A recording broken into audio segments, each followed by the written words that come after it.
গাইবান্ধার সাদুল্লাপুরে থানা পুলিশের বিশেষ অভিযানে ৭ জুয়ারি সহ ৯ জনকে গ্রেপ্তার করেছে থানা পুলিশ। ১৫ এপ্রিল থানা এলাকার বিভিন্ন স্থানে অভিযান পরিচালনা করে ওই ৯ আসামিকে গ্রেপ্তার করা হয়।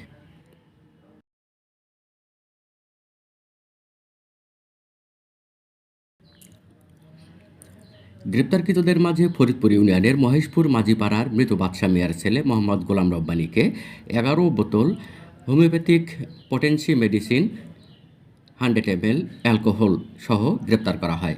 এদিকে দামোদরপুর ইউনিয়নের সিরজামুটাঙ্গা গ্রামে বাঁশঝাড়ে জুয়া খেলা অবস্থায় ৭ জুয়ারি এবং ওয়ারেন্ট মূলে আরও একজনকে গ্রেপ্তার করা হয়।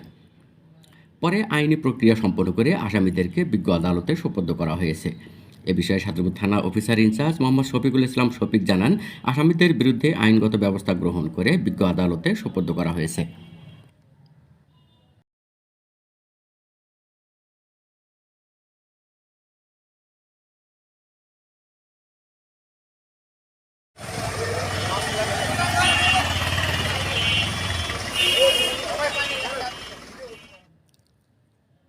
শেখ নাসির, নিউজ ডেস্ক, সারা বাংলা সংবাদ।